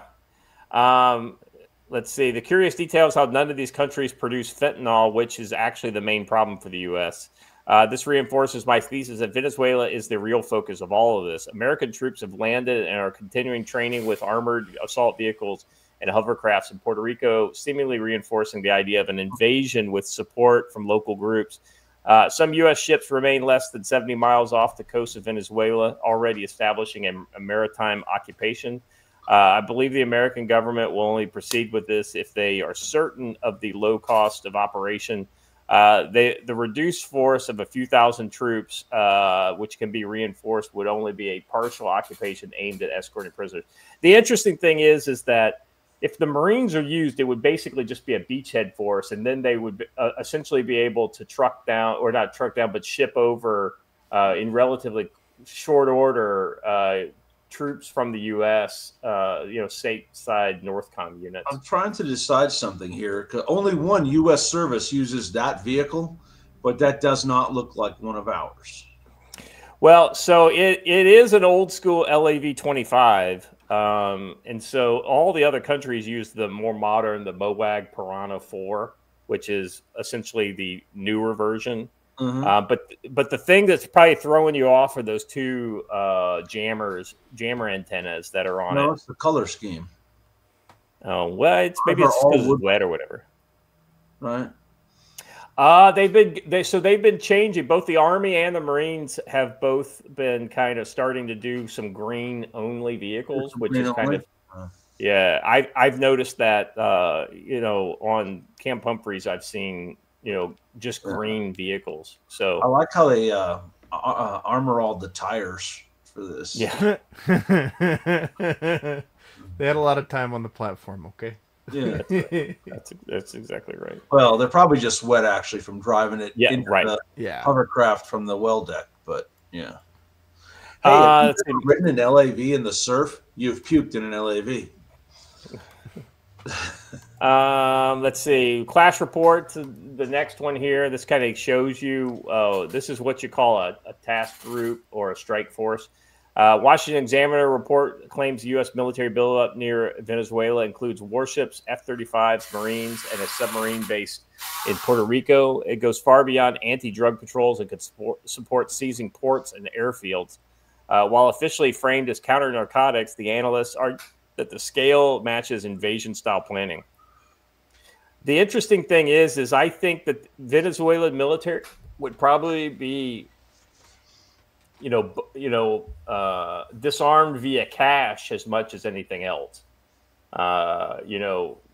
Like every invasion we've done in recent memory, the troops would probably be preceded by agents with suitcases full of cash that would be spread around very liberally to people who might be motivated to keep their troops in the barracks, if you will.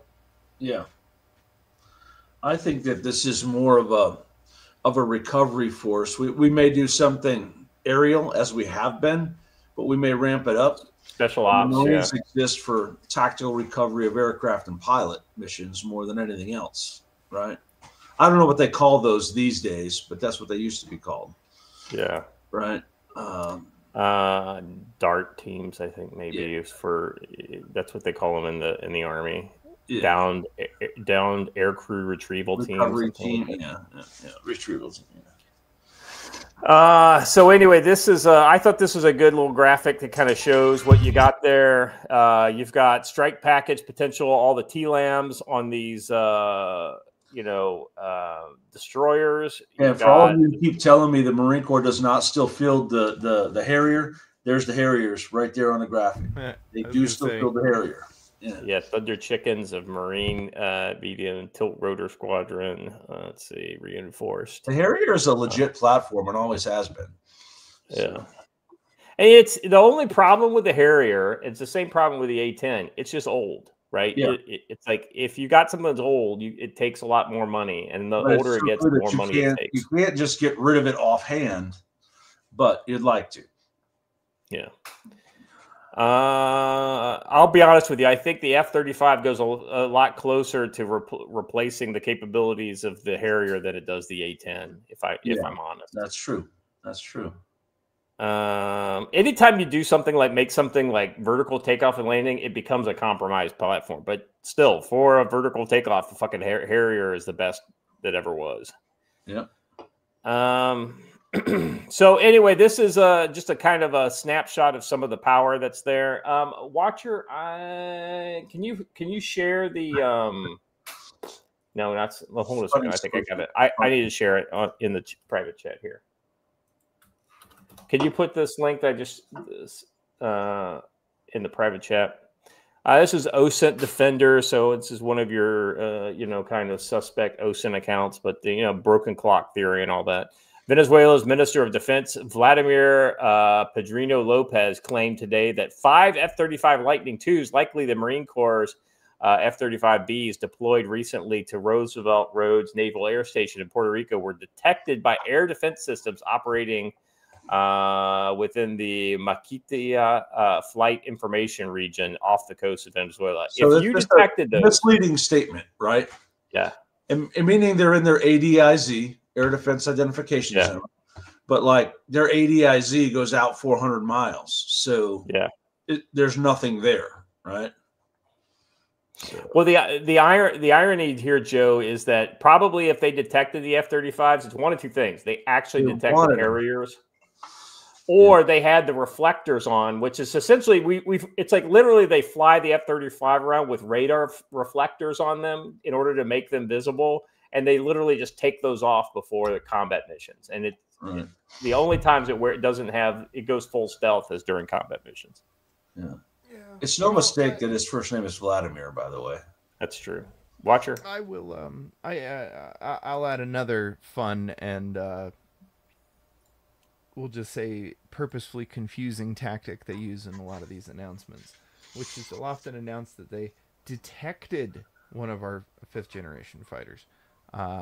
The difference between a detection and identifying it and being able to launch a weapon at it are so far apart, right? You can't even locking it up to express them.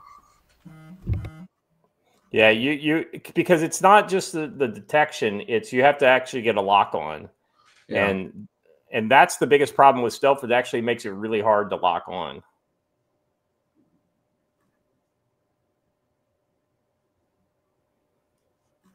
All right. All right, and I think I had one more on Venezuela here. No, that was the last one. All right, Joe, anything else you want to talk about with the Venezuela before we transition to kind of Antifa stupidity in the U.S.? I will point out that there are more assets in place for the invasion of Venezuela than we had for the invasion of Panama. However, we had 2 divisions already based in Panama. So yeah, I think 7th ID was already down there, but in fairness, we could have most of the 82nd there muy pronto. Well, I want to point out too that while this points out U.S. deployments, it does not point out Dutch and French deployments, which are significant. Yes, that's exactly right. The Dutch have reinforced Aruba, and everyone goes Aruba. Aruba's literally within sight of the coast of Venezuela. And then just around the corner in French Guiana, the other side of Guyana and Suriname, the Foreign Legion has a base. Their jungle school is there. And they just added an additional battalion of French Marines. So there is a lot of assets being put in the region by others than just the U.S. So. Yeah, the other thing to remember too are just the sheer amount of assets in the U.S. that could be if you had an airhead established within Venezuela, could get there very quickly, and that's exactly what the Marines could potentially do: seize the kind of ground that would allow for a semi-permissive airdrop of airborne. You could also get helicopters there pretty damn easy.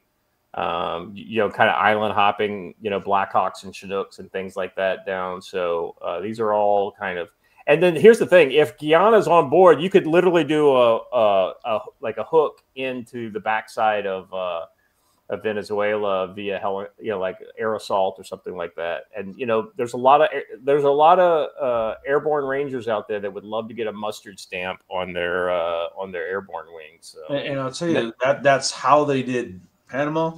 Is in addition to rolling 7th out from their bases, 82nd and Ranger Regiment took airfields, right? So, and yes, Squishy Hunter, there is an added element to the checkpoint processing training for Venezuelan deployments. There is a BBL assessment. It involves a length by width, and you got to move them into the right section. So that's right, and just so you know, that one just big. That one Latina. did not qualify. She exceeds the standard. Yeah, It's apple like- it's shape is a swipe right. Yeah, it's like that. You've seen the Peter Griffin airport meme with the card, only instead of colors, it's curvatures. Mm-hmm. Yes. Well said. All right. We've got. So this is interesting, Joe. You kind of were talking about this before the show. I guess you had just saw it right before the show.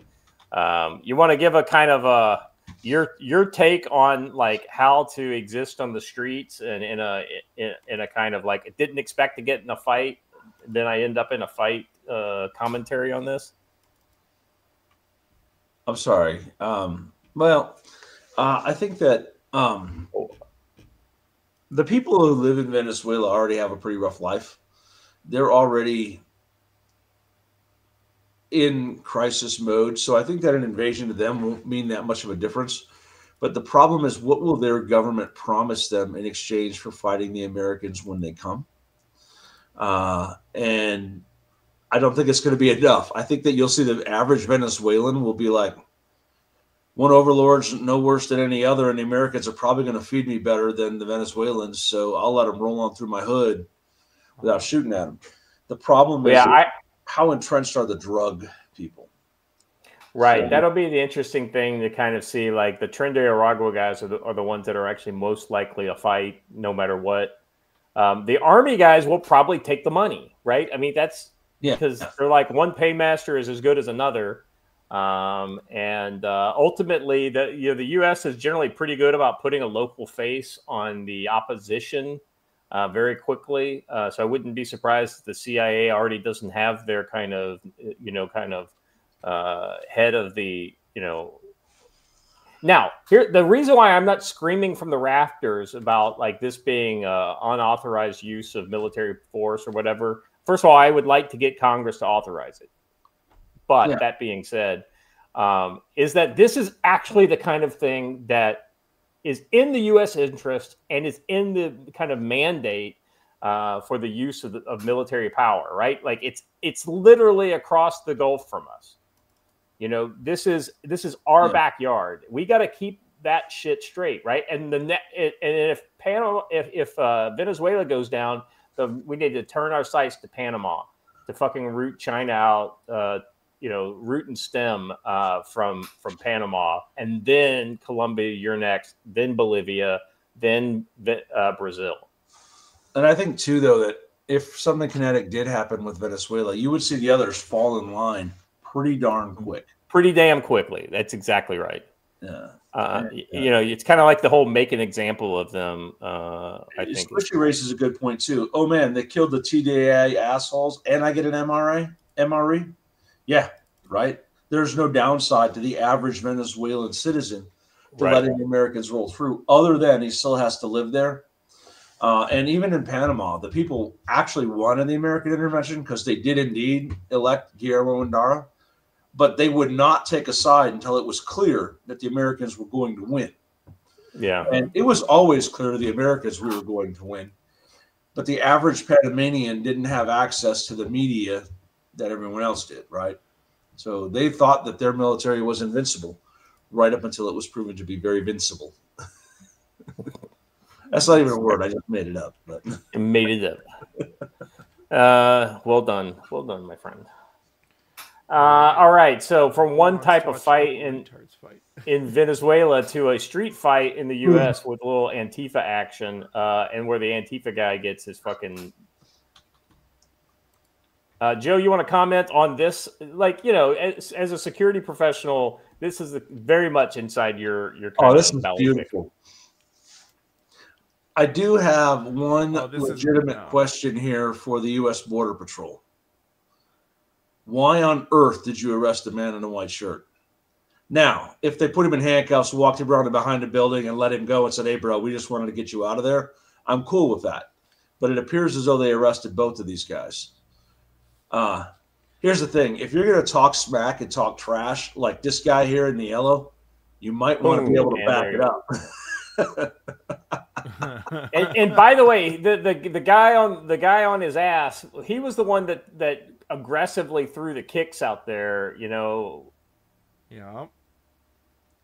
The guy in the white did try a back fist too. By the way, he swung, missed, and then he came back with a back fist. I thought that was kind of. Well, you're already chambered. You might as well fire it. But I guess that my best security advice is don't go stupid places at stupid hours and do stupid things. Never should have been there. I get it. Yeah. He's coming to protest, blah, blah, blah. Bro, this is not the time. They're willing to kill you, especially in Portland. They have killed people, right? Real quick, I got a breaking update from the White House. Just kind of open that the White House one in the private chat.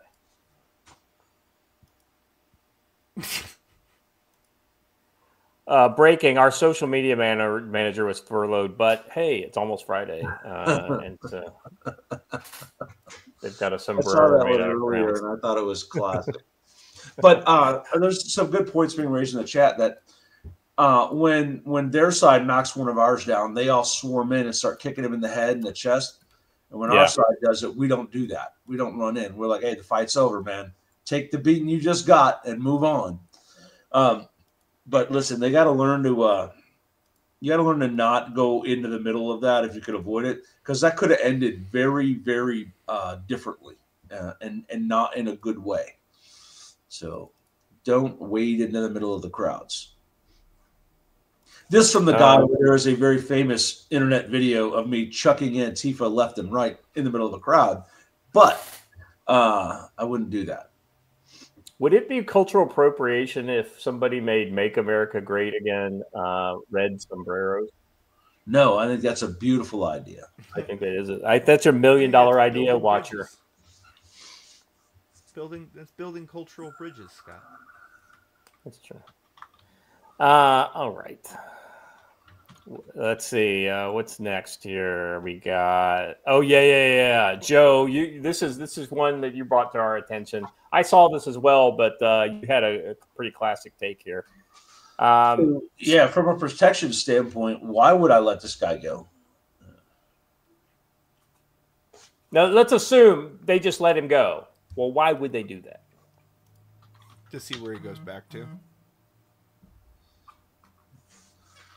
So he's an NYPD detective. He works his way into this golf tournament, pretending to be a part of the detail while armed.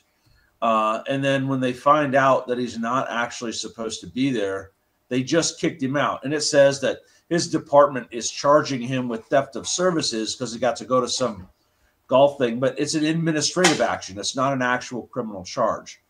My problem is this. Someone has attempted to kill this president repeatedly by gunfire. And here you have a man who snuck a gun into a national security event that actually means something in the law, right? And you just let him go.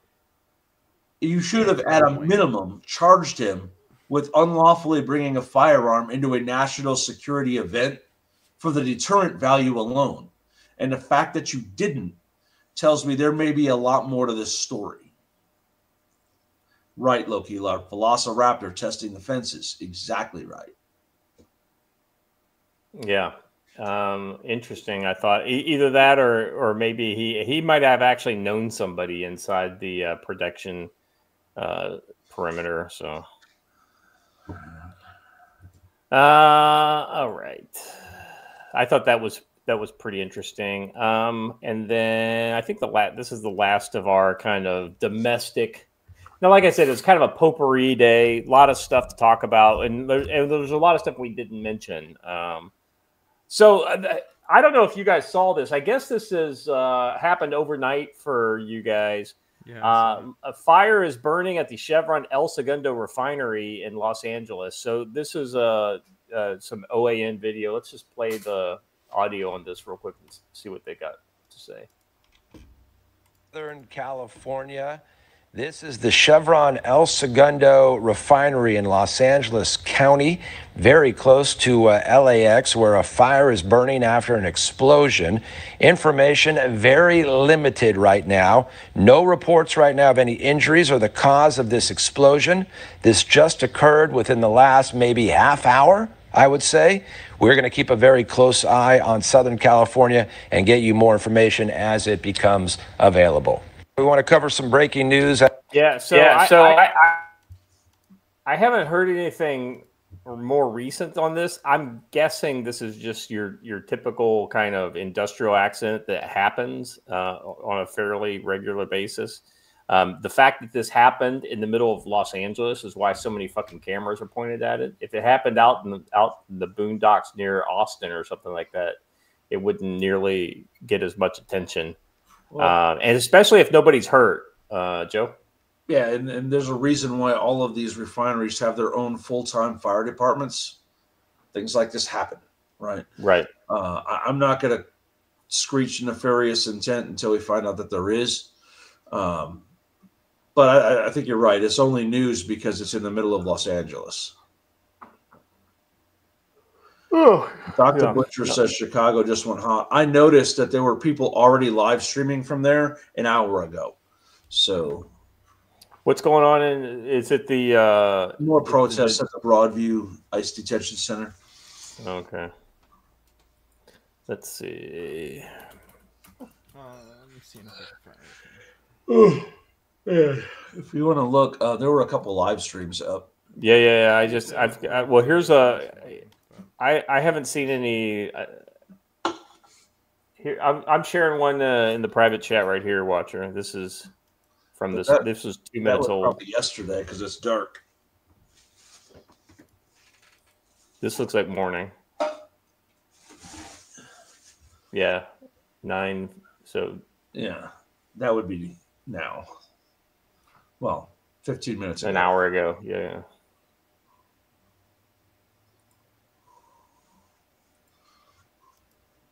Doesn't look that hot to me, but there's a lot of people there. Geriatrics mostly.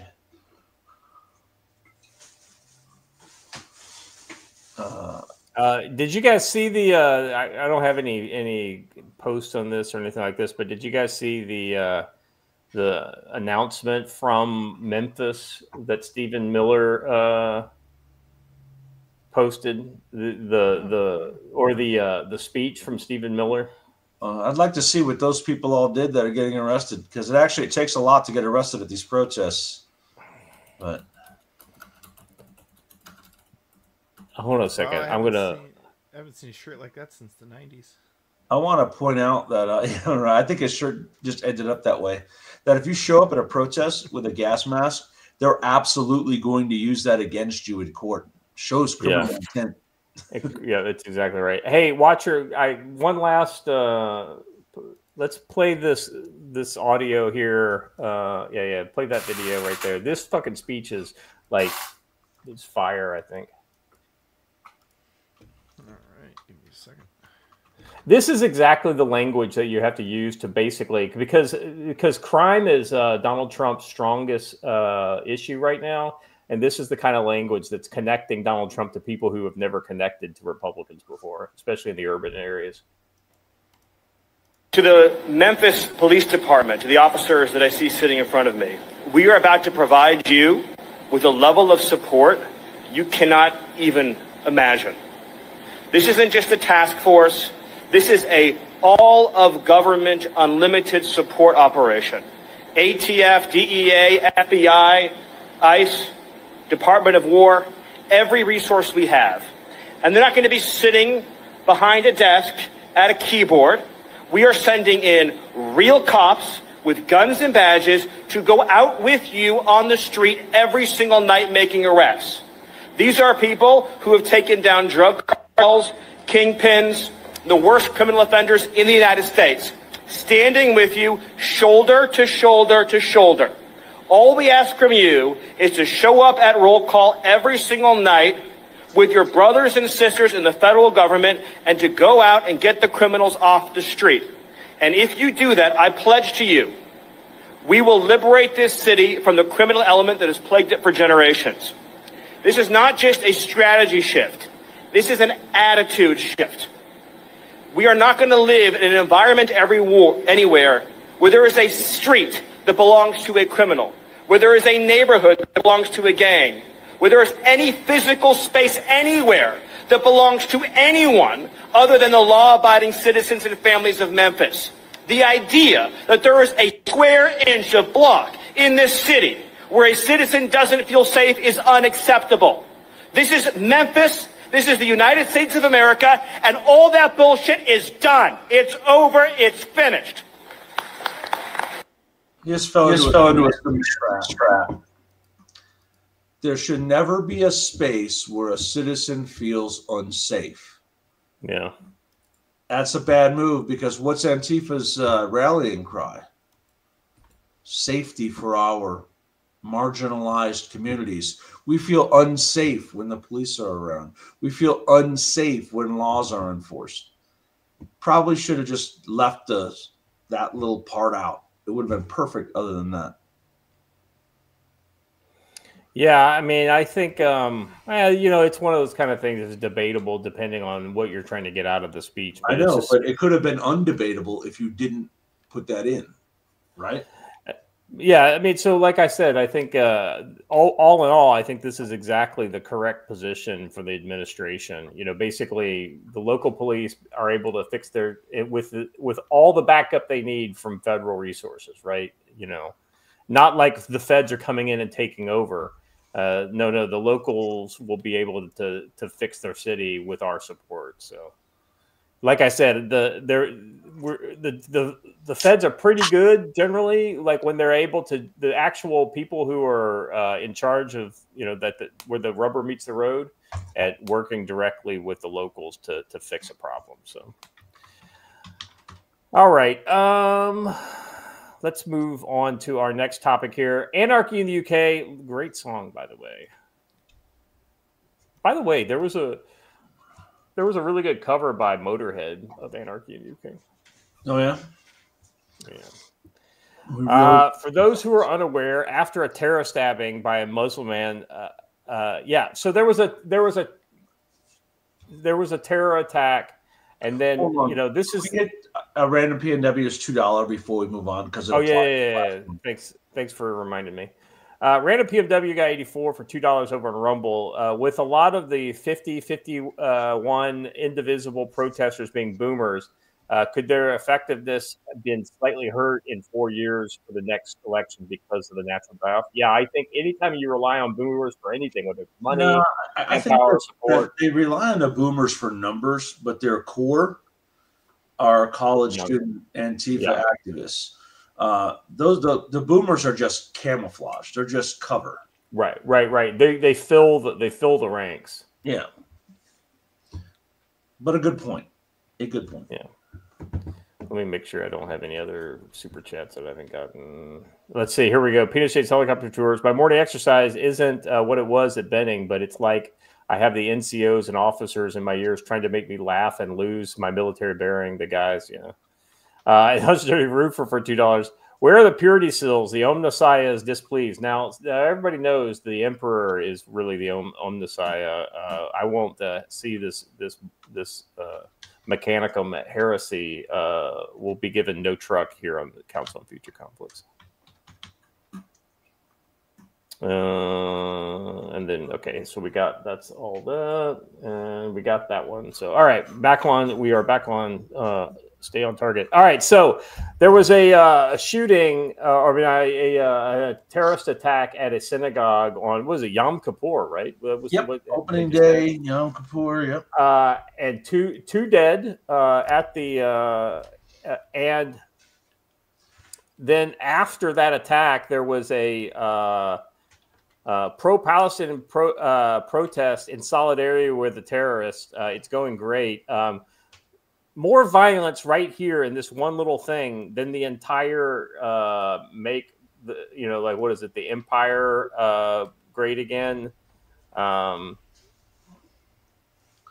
then oh, by the way, if it's not even what did So have you already moved on to the next one? Yeah. No, the second I one. thought this was the one that you were at.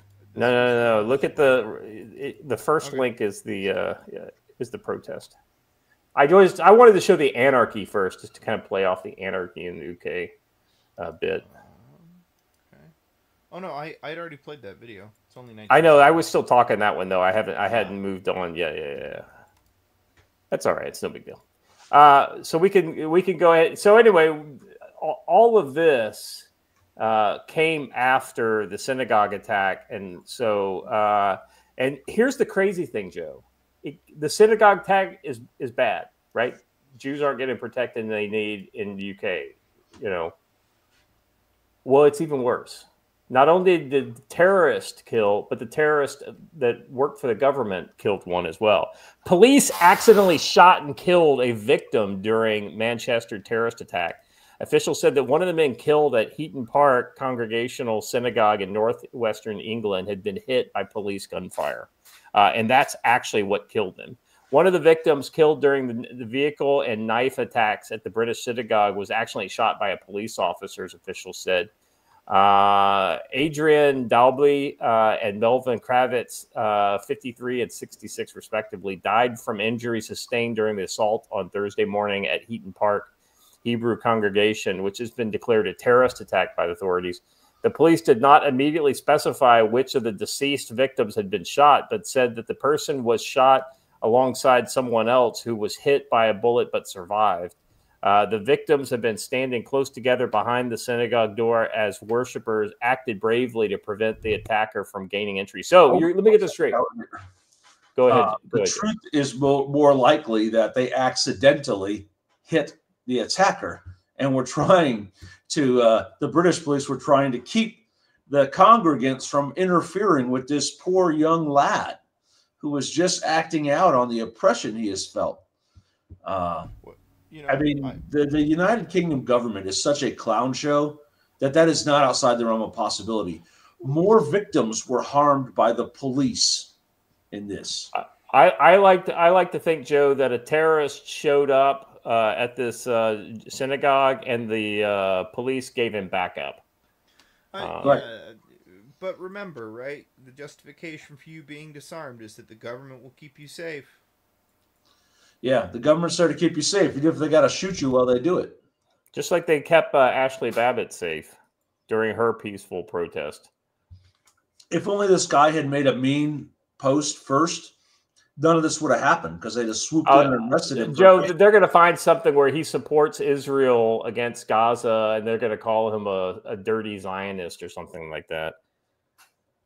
You do something. Mr. Watson said it follows, therefore, let's see, hold on a second. Friday morning, the chief constable of Greater Manchester said a pathologist had found one of the victims had died suffering a wound consistent with a gunshot injury. He said the statement, the perpetrator of the chat, literally his name is Jihad al-Shami, was not in possession of a firearm and that the only shots fired were by armed police officers responding to the attack. It follows, therefore, that the subject to further forensic investigation of this injury may sadly have been sustained as a tragic, unforeseen consequence of the urgently required action taken by the officers to bring this vicious attack to the end. Well, that's one of those kind of things. When you have a society where nobody has guns, the police have no idea what they're doing with them either. So the truth is this. Yep, 100%. He needed to be shot. But we have some basic firearm safety rules. One is always be sure of your target and what is beyond. And behind it, exactly right, Joe. I mean, I think as your initial take is definitely the most sarcastic and cynical one. But in reality, this is one of those kind of never put to malice what could be attributed to incompetence. Yeah. And that's exactly what this is. Yeah, this is just, it's like, I would rather the fucking police just not show up. Yeah. Yep. Let's see. The Al-Shami family in the UK and abroad strongly condemns the heinous act. They're a family abroad, which targeted peaceful, innocent civilians. We fully distance ourselves. Of course, you distance yourself from him because, well, fuck. It's like, that's what you have to do. Let's see. This is an important stat, and it comes from American law enforcement, not UK, but it is important and it is relevant. Even police officers who score highly on marksmanship. American police spend a lot of time on marksmanship. They do get good at it. But in actual combat with armed suspects, American police have a 16% hit rate with their rounds fired. It's one thing to shoot sheets of paper. I can do it all day long. It's another thing when another living, breathing human is shooting at you and you have to move. Now, You know, Joe, it wasn't shooting at them, but there was a potential for death involved. So I heard a stat that when you look at police shootings, the fewer rounds the police officer fires, the higher, almost the higher the hit percentage is. Well, that you would think it would stand to reason. Oh, if you just fire off a whole clip, that some of them are going to miss. But the whole point is, like, if you take aim shots, hit the target, you're effective. That's what a trained and effective marksman would do. Fire only what you need to, knowing exactly where your rounds are going. Yeah, most police shootings involve less than 3 rounds, less than 3 seconds, and in the dark, right? So,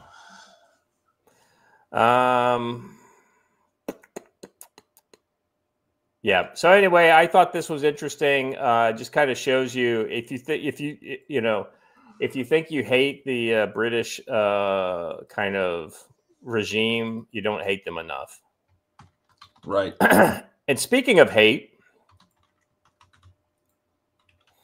hatred and racism cannot tear us apart. First women Archbishop of Canterbury, Sarah Mullally, says, "Oh, fuck's sake, my guy. I mean, what the fuck?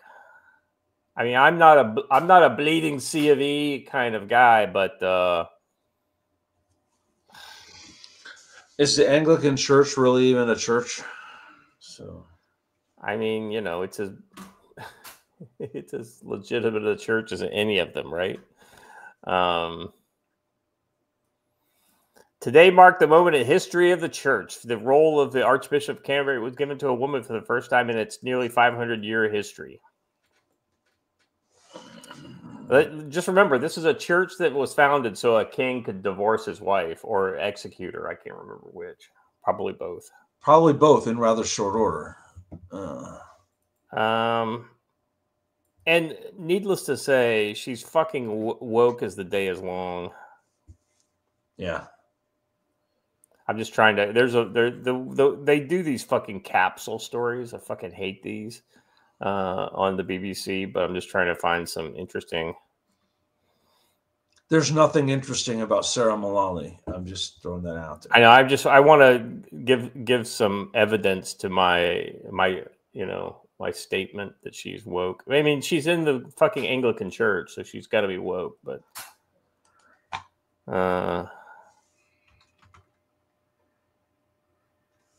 oh, here we go. She's outspoken about it. Let's see. One of the areas she is most outspoken about is assisted dying. She is a vociferous opponent. Okay, so she's not all bad. she's against assisted suicide. This is one of those kind of things that's really easy to be against that. And so that's not what you'd call a flex, like a conservative flex here. Let's see. So she used to be a nurse.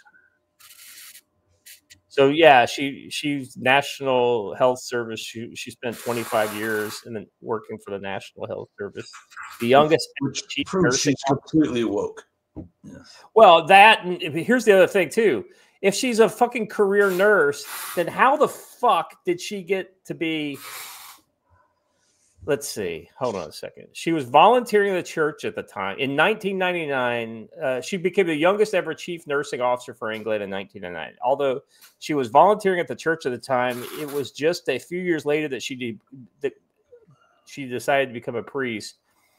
She became a canon treasurer at Salisbury Cathedral in 2012 before becoming Bishop of Crediton at the Diocese of Exeter in 2015.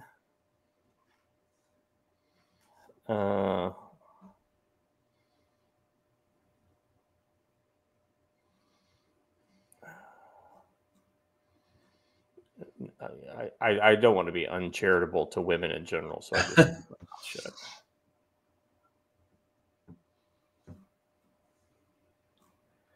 All right. Anyway, not a fan. Yes, hate will tear us apart. Hatred and racism cannot tear us apart. Basically, she's got the same view that almost anybody who says that if you're against the things that they're for, then you are a hater and you are a racist. And that allows them to basically not listen to you. She had virtue points and she cashed in. Yeah. Yeah, that's kind of how they all roll, though, right? Oh my God, Squishy Hunter! Squishy Hunter, I will not put your chat on the screen, but I mean there is something to be said for a stereotype there. Gentlemen, is there anything that we didn't talk about today that we need to talk about? I mean, we could continue to watch Sombrero memes because they are fucking all over my feed right now.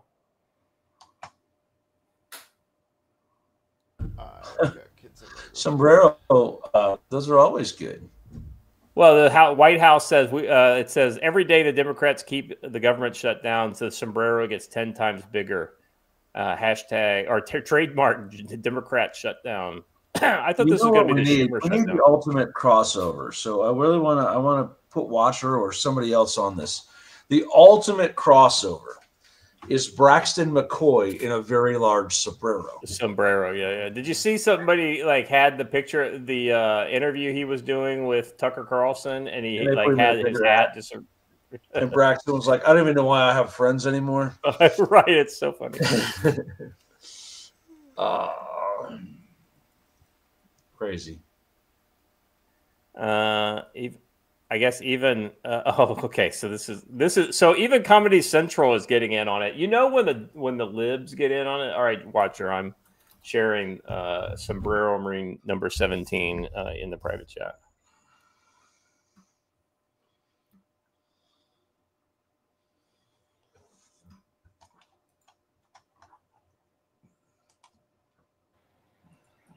In charge.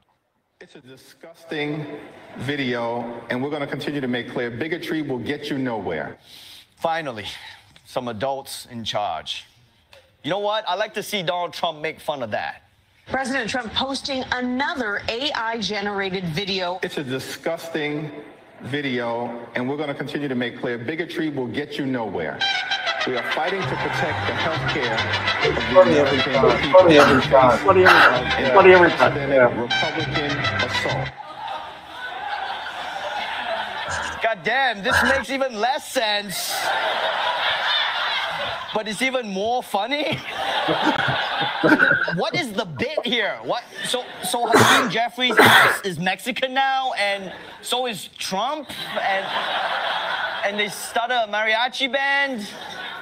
I mean, maybe this is them coming together. I mean, maybe this is President Trump's way of outreach to the other side. Like, he's trying to signal that they can work out a deal at band practice. I don't know.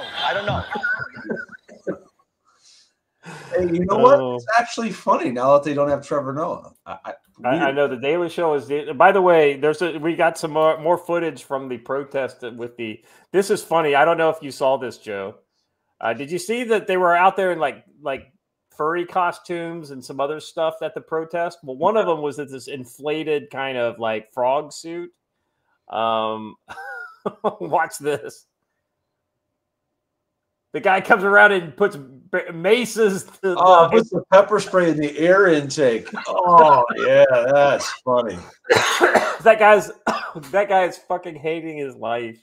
Yeah, because now he can't rapidly get out of it. Oh. Well, right, because it's like there's a fan there and it keeps it blown up, and it's sucking air in there. So he's basically that's a smart cop right there. That was funny. That's a cop going, watch this. Oh my God! Bring back the water cannons. They're saying in another post. I mean, I've got 1,000 gallons sitting in my fire engine, and we have a water cannon on it. So let's go. I mean, why not? I mean, you're ready to go when the ISIS protesters get to. Well, actually, if ISIS protesters get up on your property, it'll be a different reception. Well, you'd be surprised how many they mobilize in Kalispell. So that's not that long of a drive. Yeah, that's right. Yeah, there is just a lot of stuff in the.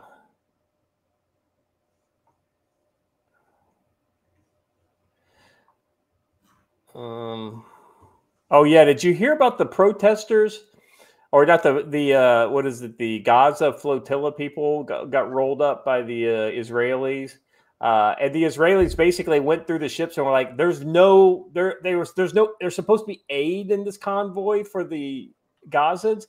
There is literally nothing here. It's totally empty. It's just people and enough food for themselves." And they think one of the reasons why they didn't fight back real hard was because they were kind of running out of food. They didn't have. Well, it's just a bunch of grifters driving around the ocean, right? And I think it's funny that she put out this video. I've been abducted by the Israelis. Seriously? If they abducted you, how are you making a video? Yeah. It's so moronic. I mean, for me, guys, it's Friday, so I don't have to go at 2 hours. But that's all I got on the list of things to talk about. If you guys, by the way, 10 Year 3 is out. Today is book launch day for 10 Year 3. That's Blaine Pardo's latest book. Here's the link in the private chat. Watch here. Let me get Blaine's. All right, so this is Blaine's blog post about his new book. Tenure is a great fucking series. I've got the first two, so definitely I'll be rolling up this third one as soon as it hits Audible. It basically, if I remember correctly, he's a professor, and the wokies go out and kill his family, and he basically goes Punisher on the woke and Antifa types. And it's very satisfying. It's a really good book. Yeah, really good series now. But it's like Blaine will be on book 37 by the end of the year, and Sibley will still be struggling with book 3. I noticed Sibley real quick wrote the first 10 pages of book 3 simply to get back at me, and then has stalled out. So, well, I think Blaine named his character Braxton just so he could get Braxton to drop a.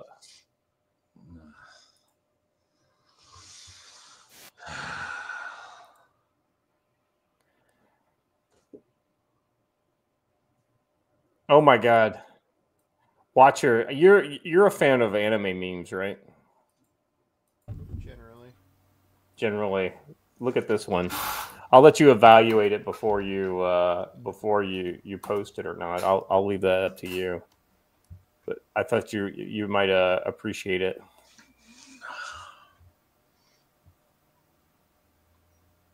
This is in response to a previous tweet that said ICE is kidnapping black people in Chicago and silence is violating. So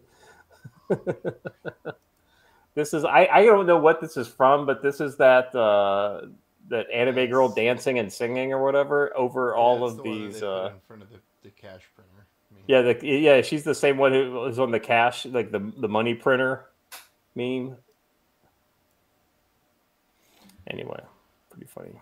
All right, gents, I've got a couple kids to feed so they can puke it back up here in a couple hours. All right, Watcher, you take it easy. Yeah, man. We'll see you, buddy. What you got? Anything else there, Joe? Anything to share with the chat? Now the Watcher's going to talk shit about him if you want. Yeah, now Watcher's going. We can talk about him. Listen, arrests are not kidnapping. Y'all were all about the FBI kicking in doors and dragging away people for petitioning their government for the redress of grievances. Now, all of a sudden, you're crying foul for people who have actually broken the law. It's crazy. You want to? It doesn't surprise me that Trump is using comedy to like own his enemies. If anything, comedy is the safe way to own your enemies, right? Because ultimately it's in jest, right? It's not hate. It's like mirth, if you will. But I forget like his appearances like on Saturday Night Live and all that kind of stuff that he's always been funny. Yeah, this is one that just popped up in is it chicken nuggets one? Is it the chicken one? No, it's man. Let me that was back when the left actually liked him. Right. Yeah, right. They actually liked him back in the. They hate the guy.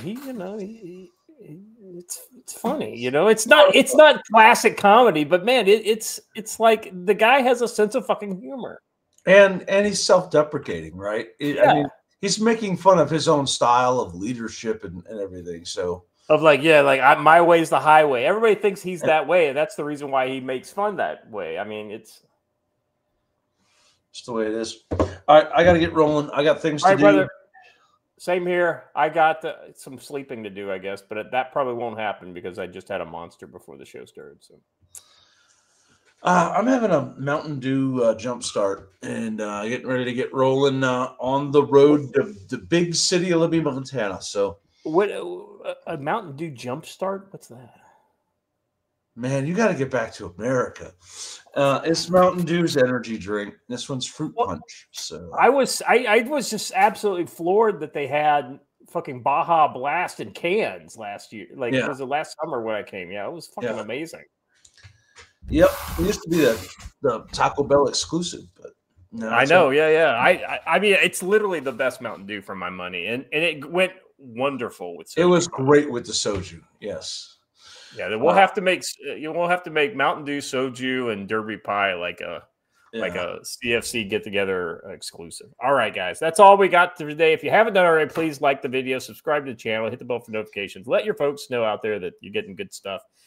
Terrible comedy, but good information from the guys at Council on Future Conflict. For myself, Joe Watcher, who had to take off, and the chat, you guys were fucking nailing it today. Thank you very much, and very supportive with the super chats. Thank you very much. We will be back on Monday, same bat time, same back channel, and everybody out there, stay safe.